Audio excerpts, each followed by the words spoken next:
como les comenté, ya tengo aquí que nos está visitando Arturo Zamora Jiménez, doctor en Derecho y ex senador académico y tantas otras cosas. Me da mucho gusto que estés aquí, Arturo. Laura, buenos días y muchas gracias por la invitación. Pues tenemos muchas cosas, muchos temas de qué hablar, pero me gustaría que comenzáramos por este libro de Nuevos Paradigmas de las Ciencias Penales, que recién a manera de homenaje lo presentaron en un evento donde hubo bastantes personalidades que han seguido tu trayectoria, que han sido parte de tu vida, o sea, Sí, política, sí, académica, sí. algunos tal vez fueron tus alumnos Profesional y y todo, ¿no? personal, sí. Alumnos, maestros estuvieron allí, compañeros pues uno de ellos fue Francisco Ramírez Acuña, éramos Sí. compañeros de butaca, ¿no? Y bueno, también personas de todas las maneras de pensar y de todos los partidos políticos que nos hicieron favor de asistir, por supuesto, como invitados a la presentación de este libro. Bien, este libro fue la idea de un grupo de profesores investigadores de diferentes países del mundo, porque pocas personas saben de esa faceta académica que es parte de mi vida. Uh-huh. Estuve 2 años viviendo en España, estudiando el doctorado en la Complutense de Madrid, y ahí hice pues muy buenas relaciones con profesores que ahora son maestros o que son gente que trabaja en las administraciones públicas de diferentes países. Y entonces, como a lo largo de mi vida profesional y académica he publicado 10 libros, todos de derecho, temas que tienen que ver prácticamente con el ámbito del derecho penal y en el ámbito electoral.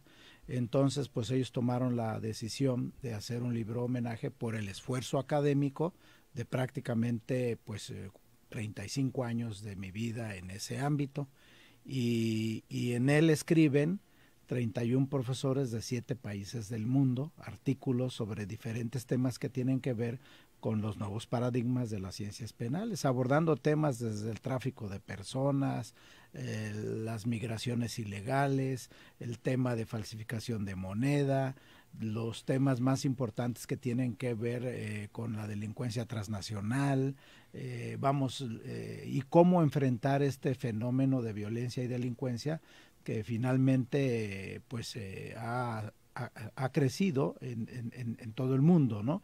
Y cómo de alguna manera enfrentar los delitos cibernéticos, los delitos que tienen que ver con ahora sí que con las innovaciones que todos los días surgen en el ámbito de la tecnología, en el ámbito de las comunicaciones, y cómo de alguna manera prever o evitar que la sociedad en general sea víctima de mentes criminales que todo el tiempo están ideando de qué forma causar un daño y obtener un beneficio. Entonces, esta es una obra que se publicó, que se dio a conocer, lo editó Ángel Editores, y realmente pues es un trabajo que se hace en homenaje a mi labor académica, a mi labor profesional, pues prácticamente al haber impartido hasta la fecha aproximadamente como 500 conferencias, no solamente en México, sino en diferentes países del mundo, o he publicado artículos sobre todo de eutanasia que han sido traducidos a otros idiomas,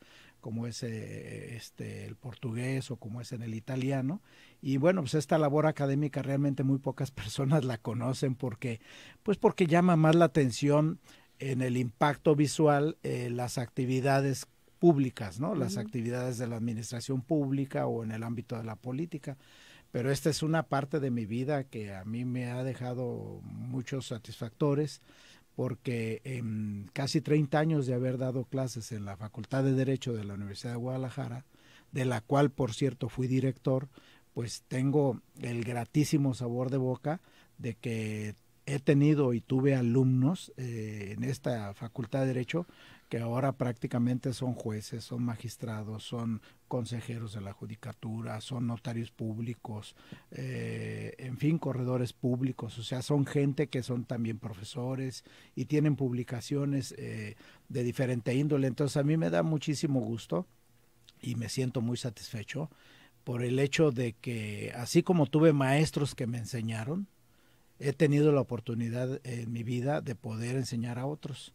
Y bueno, por ejemplo, el fin de semana voy a impartirle una conferencia a todos los defensores públicos del estado de Jalisco por vía remota. Voy a impartir una conferencia con ellos y que tiene que ver, por supuesto, con la constitucionalidad de las leyes, y sigo dedicándome a este tipo de cosas. Por ahí me entretengo mucho en ello, y es algo que pues la verdad me gusta. Me gusta porque he sido profesor de miles de alumnos, y bueno, pues he sido padrino de 14 generaciones de abogados. Ya sabrás el número de hijadas e hijados que tengo, a sí. los que mando saludar, a los que por ahí nos estén escuchando, ¿verdad? Y bueno, todo esto tuvo un principio que me gustaría que platicaras cómo comenzó toda esta idea de estudiar leyes, porque es una historia muy interesante, muy Pues sí, bonita. Pero si te parece, hacemos la pausa para no cortarla, claro que sí, con todo porque gusto. me parece muy interesante Claro, ese comienzo que con tuviste. mucho gusto, ¿Va? Laura. Claro Vamos que a la sí. pausa, regresamos, esto es Cara a Cara.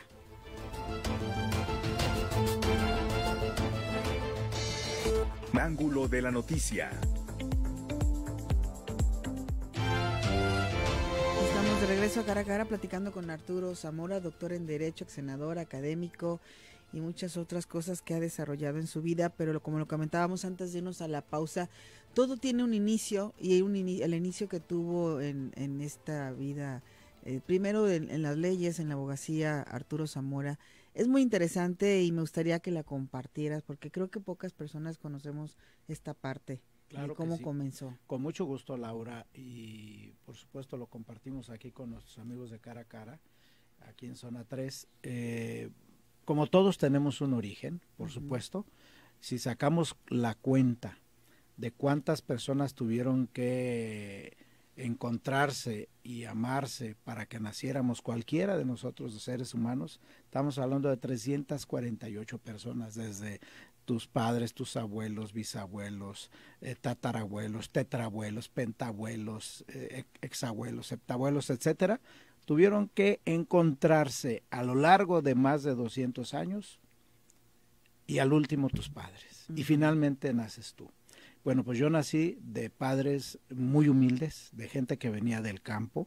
Mi padre no tuvo oportunidad de estudiar, mi madre solamente aprendió a leer y escribir, no tuvieron escuela, pero muy esforzados. Fuimos una familia numerosa, vivíamos en un barrio muy cerca de San Juan de Dios, ahí por La Concha, y en ese barrio pues la gente era muy humilde, había vecindades, alrededor había privadas, entonces se inventaron los multifamiliares, que eran unas cosas chiquititas, y había gente que prácticamente la mayoría no sabía leer y escribir, no había profesionistas en el rumbo, no sabíamos de nadie que fuese profesionista, pero había gente, carpinteros, herreros, carniceros, costureras, mecanógrafas, había todo ese tipo de gente que trabajaba en los oficios habituales de la época. Estamos hablando de hace pues más de, no sé, 60 años, ¿no?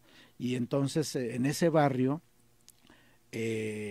yo un día me enteré de un lanzamiento de unas personas porque no habían pagado la renta.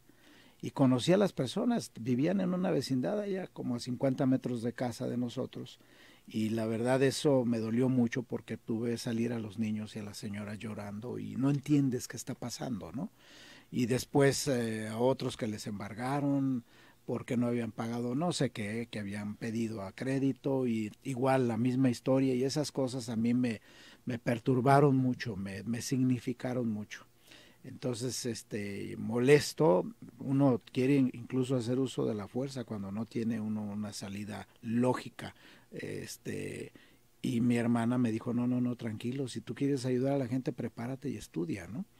Después hubo un accidente de una niña que la atropelló un camión. Los camiones les decía, en el barrio les decíamos la fiebre amarilla, porque esos camiones era muy seguido que atropellaban a los niños, y era muy continuo que esto ocurriera, y realmente la gente lo asumía y no había quien los persiguiera, quien los castigara, y las penas eran muy laxas y la reparación del daño no costaba nada. Entonces buscaban la manera de que no quedaran lesionados porque era más caro los gastos de hospital cuando una persona queda lesionada. Entonces los camioneros, yo creo que los patrones o los dueños les decían, pues mejor pásele la ¿Era rueda. cierto ese mito entonces? Sí, fue cierto, lo viví, lo percibí. Y bueno, pues yo ya estaba estudiando el primer año de la Facultad de Derecho cuando ocurrió ese accidente, Y las gentes decían, pues el hijo de don Félix y doña Amalia, pues ya estudia derecho, ya va a ser abogado, que él nos ayude. Llevé un juicio por casi 5 años hasta que logré una condena muy fuerte por la vía civil de una reparación del daño, sentando así un precedente, y a partir de ese precedente disminuyeron los accidentes y los atropellos de las personas. Realmente disminuyeron mucho las muertes de personas en el transporte público. Y así fue como yo abracé el interés de la justicia. Así fue como empecé a buscar, a través, por supuesto, del conocimiento, cómo le puedes ayudar a los demás, tu entorno, cómo puedes buscar la forma de que no sigan ocurriendo injusticias, o disminuir el impacto de una injusticia, ¿no? Y entonces me metí de lleno a trabajar.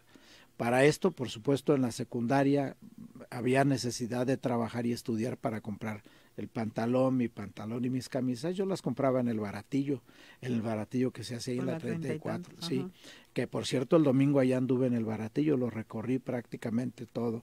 Y yo allí compraba, con mi trabajo de la semana iba y me compraba una camisa o después un pantalón, porque pues éramos tantos que yo no quería hacer una carga adicional para mis padres, ¿no? Trabajaba de herrero, trabajaba en una fábrica donde hacían cortinas metálicas, de estas que se enrollan en los comercios, y también trabajé de tornero. Después, ya cuando empecé a estudiar la carrera de Derecho, pues tuve que seguir trabajando, y trabajé de cocinero. Trabajé como año y medio de cocinero. O sea que tienes buen sazón. Sí, claro, y sigo haciéndolo, porque los 2 años que viví allá en Europa para mis estudios, pues yo me cocinaba, no se podía dar uno lujo de andar en un restaurante, ¿no?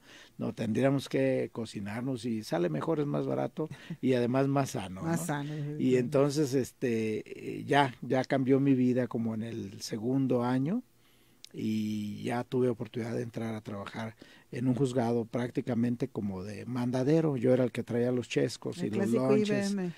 de chícharo, nos decían chícharos. Así empecé, luego ya fui secretario, primer secretario, estuve de juez por el Ministerio de Ley, termino mi carrera, y al terminar la carrera, el director de la Facultad de Derecho de ese entonces me invitó a dar clases. Fui suplente de él y suplente de Roberto Alarios Valencia, y después ya empecé a ser maestro con nombramiento, y después logré la titularidad, mi tiempo completo como profesor. Daba clases en la mañana, en la tarde, al mediodía y hasta en el turno nocturno, y así fue como realmente aprendí el derecho. Entendí que se aprende mucho enseñando, se aprende mucho más enseñando, se aprende a una velocidad increíble, y por supuesto que de todas las materias. Y así fue como tuve la gran oportunidad, por los muy buenos maestros que me tocó la fortuna de tener, de formar un empaque jurídico, tanto en la práctica como en la teoría, porque un maestro me dijo que la teoría eran los generales, pero que los soldados era la práctica. Así es que había que hacer las dos cosas. La combiné, y efectivamente me sirvió mucho, no solamente dar clases, sino luego hacer apuntes, empezar a tratar de escribir. Escribí un librito en la Universidad que publicó la Universidad de Guadalajara, luego otro libro colectivo, luego después ya trabajé formalmente en un libro donde hago el análisis de todos los delitos que tiene el Código Penal, tanto a nivel federal como estatal, que ha servido para muchas generaciones. Muchos jueces, muchos abogados utilizan estos libros como referente del análisis que hago de cada delito. Y cuando pensé que ese libro ya lo tenía terminado, es que me fui a España, y después de 2 años, revisando lo que yo había escrito, me di cuenta que tenía que corregirlo mucho, y lo volví a rehacer, y al regresar acá lo editamos, y es un libro que ha tenido mucho éxito, ¿no? Después me dediqué a escribir otro libro que se llama Cuerpo del Delito y Tipo Penal, después otro de criminología, otro de teoría jurídica del delito. Después escribí libros sobre delitos electorales, procedimientos electorales. O sea, el año pasado me invitaron a escribir un capítulo de un libro sobre bioética, el capítulo jurídico de bioética, también publicamos ese libro. Y bueno, otro que recientemente, también el año pasado, para entretenernos con motivo de la pandemia, que fue una documentación antigua que entregamos al gobierno de Italia y al pueblo de Italia. Y ahí, bueno, tuvimos que hacer el discurso, que fue una cosa muy bonita. Y en fin, entre conferencias, charlas, escribir, orientar, asesorar, así es como ha sido mi vida profesional. Mi vida profesional ha sido realmente muy satisfactoria. Puedo decir que estoy muy en paz, que estoy contento, que me siento tranquilo, porque ese deber que uno tiene con la sociedad que te ha dado todo. Estudié en universidades públicas toda mi vida.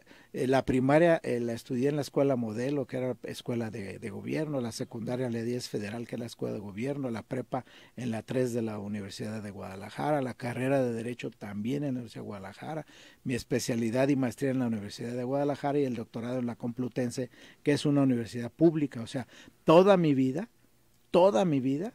por razón de mi origen, que era un origen muy humilde, donde teníamos muy poco, no era una época donde el mantenimiento de las cosas era la prioridad, ahí no había consumismo como el consumismo galopante que estamos viviendo ahora, y era una época de mucho esfuerzo, de mucha dedicación, y gracias a ello me siento muy tranquilo porque percibo que a través de toda mi obra escrita y a través de lo que las conferencias, las charlas, etcétera, pues es una manera de reciprocar, de regresarle a la sociedad que te hizo, a la sociedad que te formó, gran parte de lo que te dio para llegar a ser lo que ahora he logrado ser. Entonces, esa es como una combinación muy interesante que yo creo que cada ser humano debería de tener. O sea, tú formas parte de una comunidad, formas parte de una sociedad, la sociedad te ha brindado oportunidades, tú has puesto tu esfuerzo, entonces hay que regresarle a la sociedad también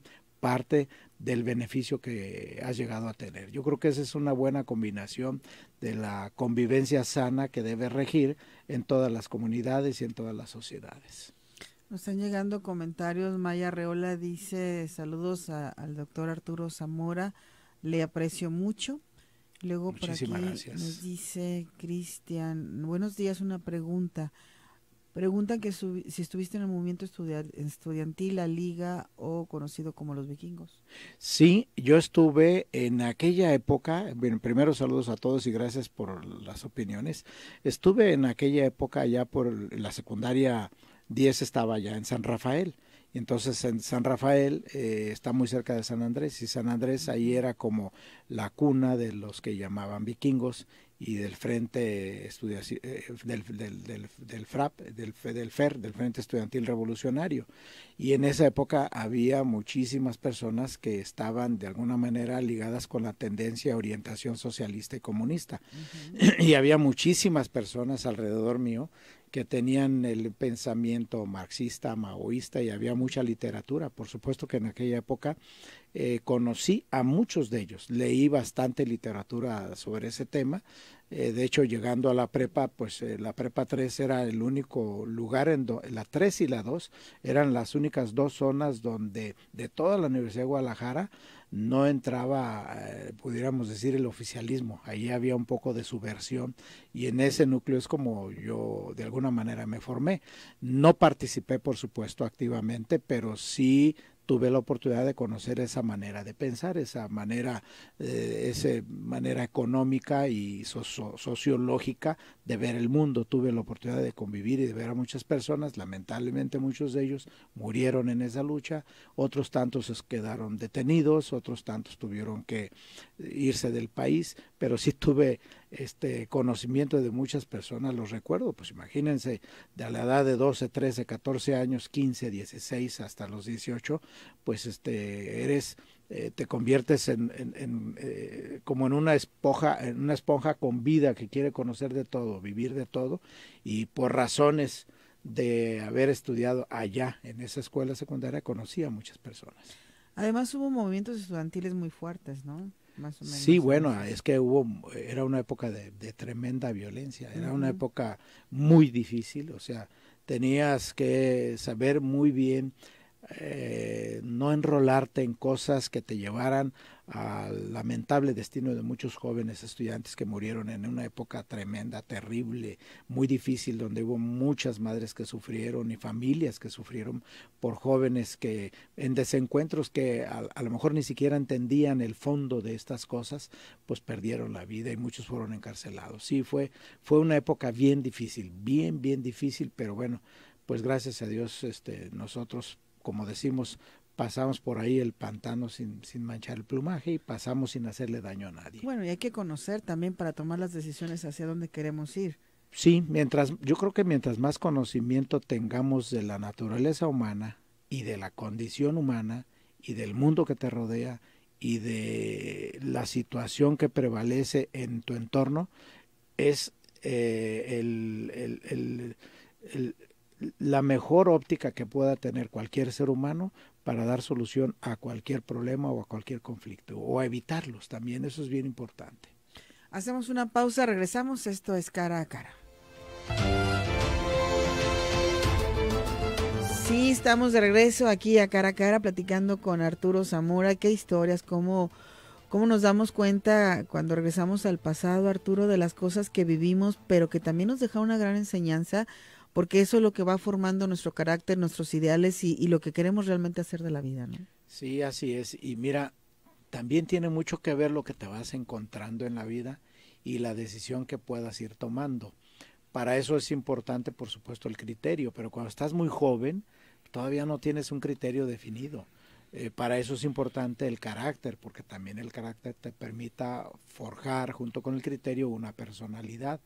Yo recuerdo de muy joven en la secundaria que un día nos brincamos la barda y nos fuimos 2 o 3 muchachos por ahí a un billar, y entonces se dieron cuenta la prefecta y nos reportaron. Y bueno, así ya sabrás el reporte ahí en casa, ¿no? Uh-huh. Nos ponían doble, no regañiza, sino con tablita. Era cuando los papás regañaban a los niños, no como ahora. Dándole bien y corrigiendo. Nada de psicólogo ni nada de eso. Ahí estaba el psicólogo, el fajo bien listo para ordenar. A ver, hagamos un paréntesis aquí, Arturo, porque ya ves que ahora a los niños no se les puede tocar con nada ni Pues ese no. tipo de correctores, pero tú, como yo y muchos que estamos ahorita aquí, recibimos la nalgada, recibimos el fajazo, o la clásica, el chanclazo. Pero salíamos de los peligros. Aquí estamos. Nos corregían a tiempo. Así es. Y hay otros pobres niños, lamentablemente, y jóvenes, que por supuesto están en el pleno uso de su libertad y el ejercicio de su plena libertad, que es de ellos, está muy bien. Pero lo que falta es que si no los corriges, entonces por lo menos ayúdales a que formen criterio, por lo menos ayúdales a que tengan su personalidad, por lo menos oriéntalos, pero los dejan solitos, los dejan solitos para que el mundo haga con ellos lo que sea. Entonces no los preparas para la vida, para un mundo difícil. Y en su momento nosotros tuvimos correcciones, muchas correcciones que finalmente ayudan. Luego en la prepa, por ejemplo, buenas maestras que tuve. Tuve una maestra que se llama Carmen López de Ayón, de ética, la verdad, buenísimos maestros, buenísimos, que te orientaron, el profesor de biología. Tú recuerdas cuando te decían, mire, esto no está bien, esto hágalo así, entonces tú escuchabas y más o menos, ¿no? La vida y el mundo en que vivimos y las sociedades en general tienen riesgos. Todas las sociedades tienen riesgos. Usamos los automóviles y son un riesgo.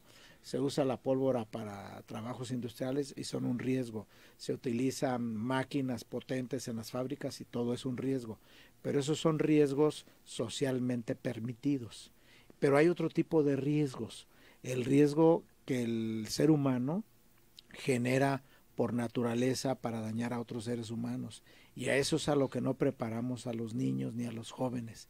porque muchos de los niños y los jóvenes practican el bullying, por ejemplo, en las escuelas, el abuso de los demás, el daño a los demás, haciendo creer que eso los hace superiores, y no hay quien les diga que aquello lo único que hace es a ellos mismos humillarlos y degradarlos como seres humanos. Entonces hace falta mucho, por supuesto, el ámbito del civismo, hace falta muchísimo el trabajo de educación. Yo no estoy hablando de corrección, educación que de alguna manera, y bueno, pues no soltar todo, no dar todo, porque si no, un niño y un joven se siente con derecho a absolutamente todo. Y cuando esos padres crezcan, cuando esos padres envejezcan, seguramente esos niños que todo lo tuvieron y que nada les costó, no les costó ningún trabajo y ningún esfuerzo hacer nada, seguramente lo más seguro es que se van a olvidar después de sus padres cuando sean viejos.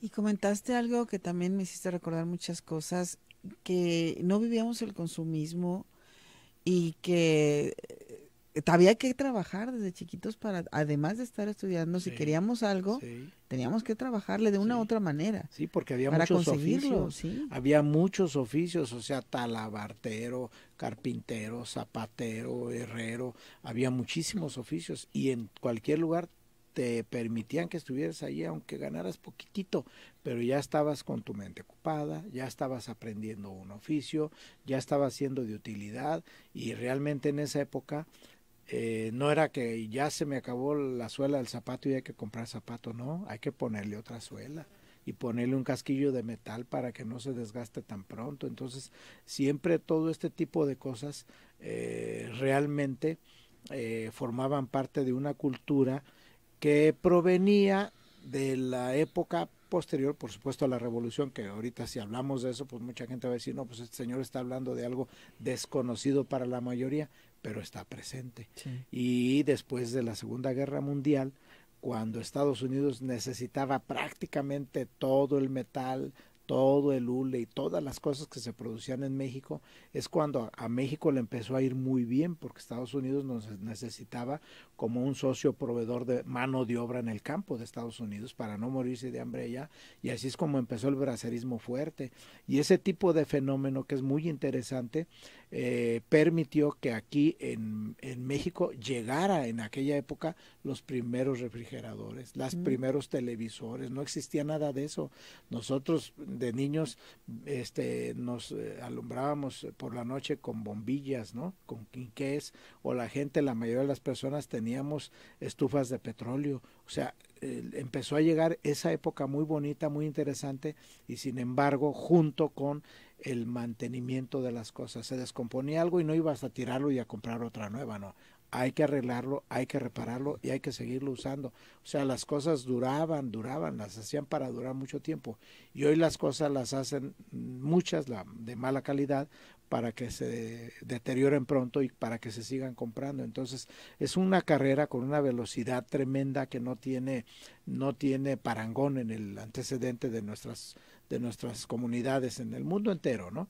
Y bueno, pues si hablamos de esto, de aquello, de moda, de alimentos, etcétera, pues realmente estamos viviendo un mundo galopante, muy, muy, muy distinto, muy diferente al que vivimos nosotros en otros tiempos. Y no estoy diciendo que esté pensando que esta época no sea buena. Esta época es maravillosa, maravillosa en el conocimiento, maravillosa en la velocidad de saber lo que tú quieres conocer, maravillosa en el ámbito de la medicina, maravillosa en el ámbito de la tecnología, de la arquitectura, de la ingeniería, vamos, de todo, de la música, de la cultura en general. O sea, vivimos un mundo que está en expansión, pero sí tenemos que saber cuáles deben ser los equilibrios del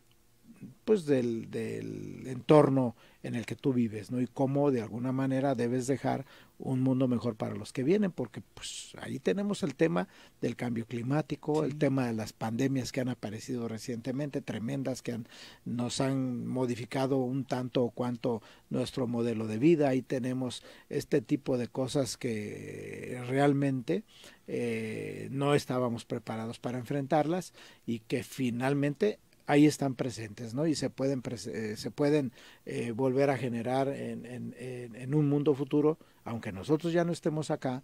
Es importante también pensar en nuestras descendencias, es importante pensar en en el ser humano en general. Estamos hablando de hombres y mujeres que se van a seguir reproduciendo. Y entonces, ¿qué tipo de vida y qué tipo de mundo queremos heredarles a todos los que nos van a suceder? Bueno, están llegando comentarios, dice Juan Antonio. Saludos a mi querido maestro Arturo Zamora. Recuerdo cuando se fue a España, estuvo con un amigo en común, Héctor Díaz Santana. Y seguro el maestro Zamora ha de recordar con cariño a mi hermana Gaby Bracamontes de la Facultad de Estudios Políticos allá por el 92 y 94. Sí, cómo no, un saludo a los dos, a Gaby y a Toño, muchas gracias. Y efectivamente, cuando llegué allá, compartíamos departamento. Pues no puedes darte el lujo de rentar un departamento con Héctor Díaz, que un doctor en Derecho, que fue fiscal de la FEPADE incluso, y que había sido mi alumno, y él ya estaba estudiando Derecho Constitucional. Y después con Felipe Oseguera, con José Guadalupe Torres, con Rogelio Barba, o sea, con todos ellos compartíamos y nos repartíamos prácticamente en tres el gasto del agua, de la luz, de la renta. Cocinaba una semana yo completito, y el que cocina lava platos, recoge la mesa, etcétera, y luego cocinaba otro una semana y otro de ellos otra semana. Entonces así nos íbamos alternando. Dedicábamos prácticamente 2 semanas de tiempo completo a nuestro trabajo de estudio e investigación, y una semana andar ahí de turistas, trabajando en cosas del hogar y entonces la verdad sí y sábados y domingos sí nos dedicábamos un poquito al esparcimiento y mucho deporte, una época donde teníamos la posibilidad de hacer muchísimo deporte, había que mantener el tiempo ocupado. Eso es importante. La última pausa, ¿regresamos? Sí, cómo no, con todo gusto. Esto es Cara a Cara. La mañanera en Cara a Cara. Estamos de regreso y rápidamente voy a leer algunos de los comentarios por las personas que pues están atentas a esta charla, que les ha gustado mucho. Arturo, muchas gracias por estar en Cara a Cara. Ay, gracias a todos también. Dice Nacho Quintero, saludos al invitado de hoy, excelente maestro. Saludos, un gran mi abrazo. querido Nacho. También Oscar dice, buenos días, mi padre siempre me habló del maestro Arturo Zamora, soy hijo de Aquiles. Hoy más que nunca he decidido terminar mi titulación como abogado después de escuchar al maestro. Una felicitación al maestro. Y Qué por bueno. otro lado, que si podríamos compartir un número del comercial. Esta es otra cosa. Ahorita te lo pasamos, que el teléfono de arbitraje y conciliación.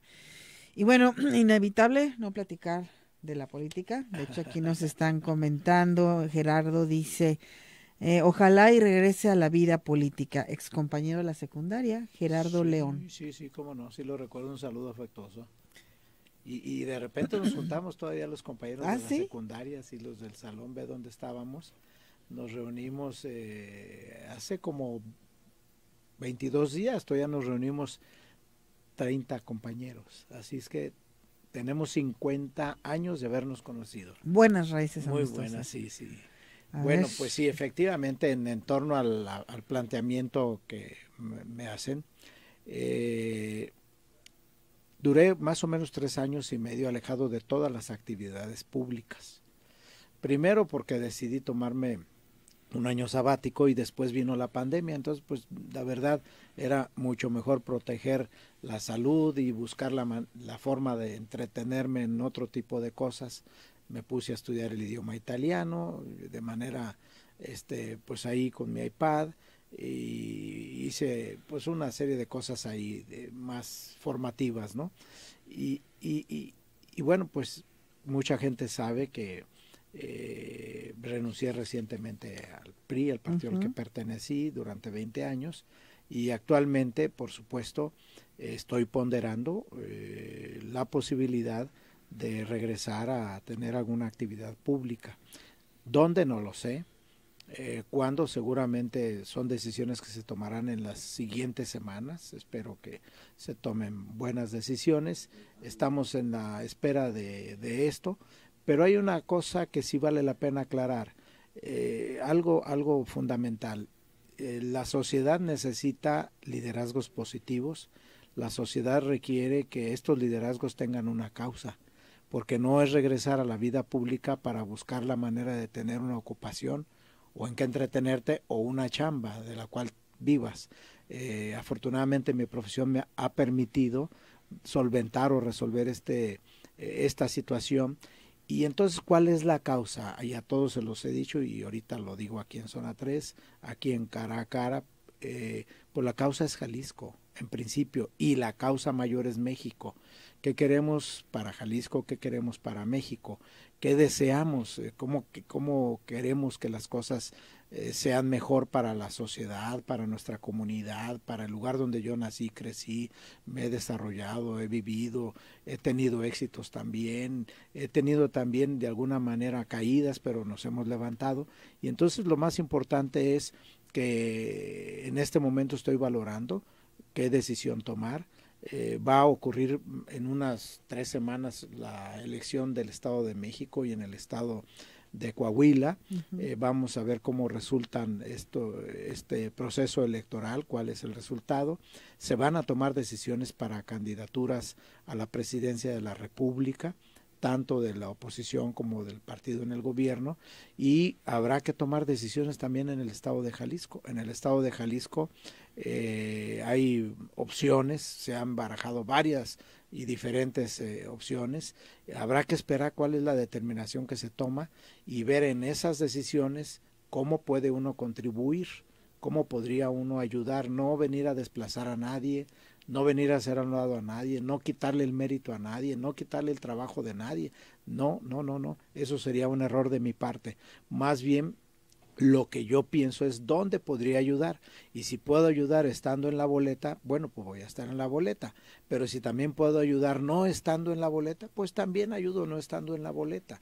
Esto es bien importante, porque lo uno y lo otro se quedan incluso en un lugar inferior a la causa, y la causa es Jalisco, el bienestar de los jaliscienses, cómo vamos a resolver los problemas de movilidad, cómo vamos a seguir atendiendo los temas que tienen que ver con los destinos de la basura, cómo vamos a paliar los problemas de la contaminación ambiental, cómo vamos a proteger nuestros bosques, cómo vamos a proteger pues esta riqueza territorial que tiene el estado de Jalisco, cómo podríamos agilizar la movilidad urbana, que es uno de nuestros problemas más fuertes, y de qué manera puede uno contribuir pues a mejorar la seguridad o la certidumbre jurídica, ¿no? O sea, qué tantas cosas hay que corregir, en qué tantas cosas hay que ayudar, y todo este tipo de temas pues son lo que forma parte, y va a formar parte, por supuesto, de la agenda de los que estén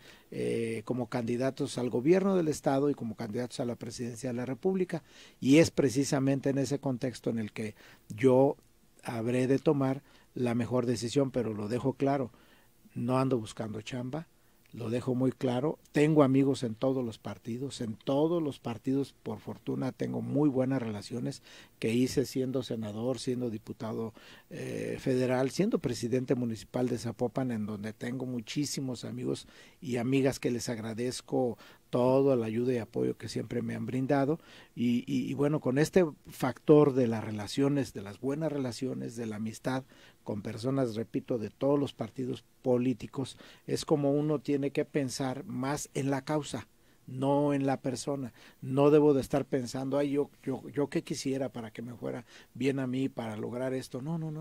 La vida me ha dado muchas oportunidades en las que he tenido éxito, y en ese sentido, pues también ahora pienso que tengo mucho que regresarle a la sociedad, a la comunidad que me formó, y si para regresarle a la comunidad que me ha formado yo no debo de estar en la boleta, no voy a estar. Pero si para formar y ayudar a contribuir a resolver los problemas de nuestro país, a contribuir a resolver los problemas del estado de Jalisco, y tengo formalmente la oportunidad, bueno, pues ahí estaré también. Yo creo que esa es la mejor manera de pensar las cosas, sin andar con presiones y andar dañando a nadie, golpeando a nadie, ni hablar mal de nadie. No necesitamos hacerlo.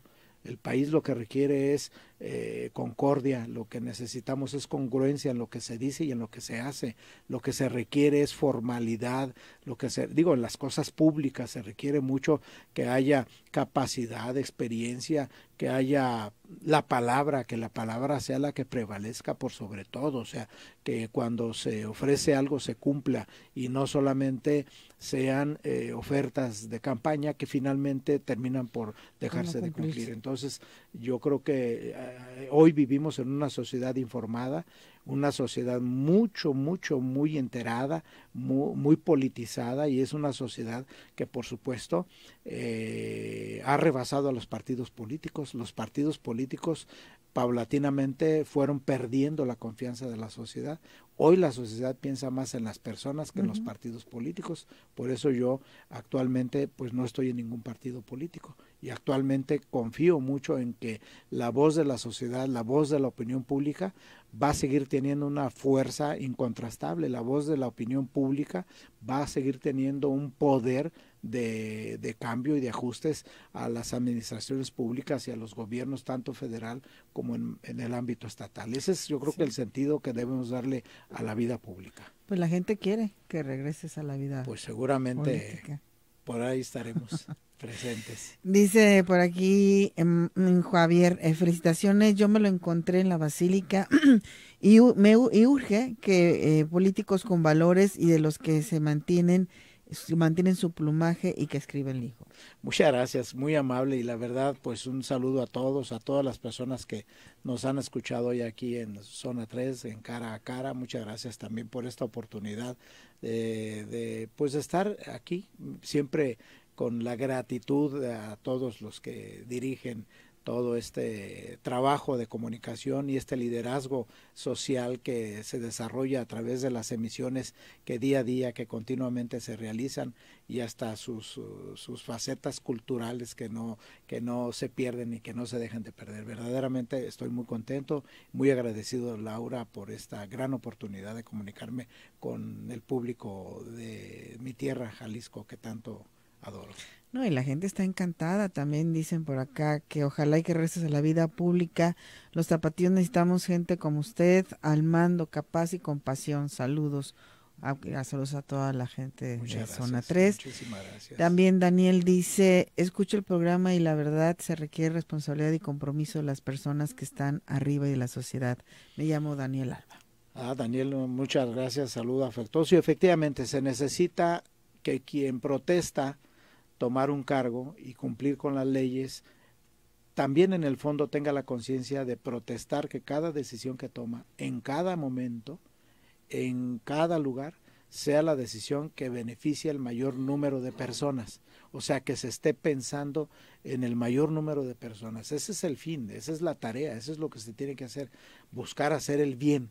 Es solamente esto, es muy simple, es muy sencillo.